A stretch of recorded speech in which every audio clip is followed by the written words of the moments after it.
சமாதானம் உண்டாவதாக இன்று நீங்கள் கொடுக்கக்கூடிய இந்த சிறிய நேரமானது உங்களுடைய நேரத்தில் அல்லாஹ் பரக்கத் செய்வான்.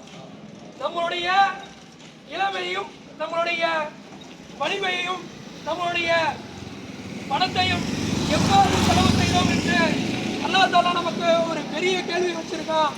அந்த வகையில் நம்மளுடைய ஹிக்மத்துல நமக்கு கொடுத்த அல்லாஹ் கொடுத்த அருள்களை எப்படி செலவு செஞ்சோங்கிற ஒரு கேள்வி இருக்கு. அந்த கேள்வியில இன்றைய சும்மால எல்லாம் உனக்காண்டி உனக்கு வக்ஃபு செய்யப்பட்ட சொத்துக்காண்டி என்னோட நேரத்தை செலவழிச்சோம் அப்படிங்கிற ஒரு இருமாப்போட நீங்க அந்த பதில சொல்லலாம். உங்களுடைய நேரத்தை இங்க பொன்னான நேரத்தை இங்க செலவு செஞ்சிருக்கீங்க.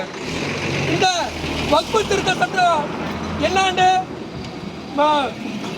இமாம் அவர்கள் ஜும்மால சொன்னாங்க. ரொம்ப சுருக்கமாக சொல்ல போனா நம்மளுடைய சொத்தை நாம தான் நிர்வகிக்கிறோம், மற்றவங்க நிர்வகிக்க கூடாது அப்படிங்கிறது. ஒரு சின்ன உதாரணம் இமாம் சொல்லும் போது சொன்னாங்க, ஒவ்வொரு அரங்க கோயிலுக்குள்ள சொத்தை இதுக்குள்ள தான் நிர்வகிப்பாங்க. கிறிஸ்டினோட சொத்தை கிறிஸ்டின் தான் சொல்லிப்பாங்க. ஆனால் இந்த இந்தியாவில் மட்டும் இந்த பாஜக ஆளும் இந்த இந்தியாவில் மட்டும் முஸ்லீம்களோட சொத்தை முஸ்லீம்களை மட்டும் நிர்வகிக்கிறதில்ல, மற்றவங்களையும் நிர்வகிக்கணும்னு சொல்லிட்டு உட்புகுத்துறான். அவங்க மூலியமா கொஞ்சம் கொஞ்சமா இந்த சட்டங்கள் வந்து இந்த நம்மளுடைய வக்ஃபு சொத்துக்கள் வந்து சுரண்டப்படும். அந்த செய்திகளை உங்களுக்கு சொல்றதுக்கும் அந்த செய்திகளை உங்க எல்லாருக்கிட்டையும் பரப்புறதுக்கு வரக்கூடிய ஞாயிற்றுக்கிழமை 5 மணிக்கு தமிழக மஸ்ஜிதில் ஐக்கிய ஜமாத் கூட்டமைப்பும் இமாம்கள் கவுன்சிலும் சேர்ந்து ஒரு மிகப்பெரிய போராட்டத்தை அறிவிச்சிருக்காங்க.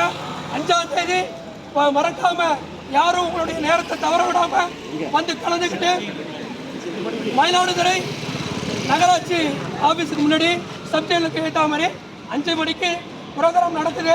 5 மணிலேருந்து 9 மணி நடக்கும். கண்டிப்பாக ஒவ்வொருத்தரும் உங்களுடைய சுய விருப்பத்திற்கான மற்றவங்க கூப்பிட்றாங்கன்னு வரக்கூடாது. இது உங்களோட உரிமை. நீங்கள் வந்து கலந்துக்கிட்டு இந்த அறிவை பெறணும். இந்த அறிவை பெற்றுக்கொண்டு ஒவ்வொரு போராட்டத்திலையும் உங்களுடைய நேரத்தை இருக்குது, உங்களுடைய தியாகத்துக்கு இருக்குது. அப்போ தான் பின்னாடி மதுசரில் நம்ம பதில் சொல்ல முடியும். அதனால் இன்ஷா அல்லாஹ் வந்து கலந்து கொண்டு அனைவருக்கும் நன்றியை தெரிவித்துக் கொள்கிறேன். அஸ்ஸலாமு அலைக்கும் வரஹ்மத்துல்லாஹி வபரகாத்துஹு.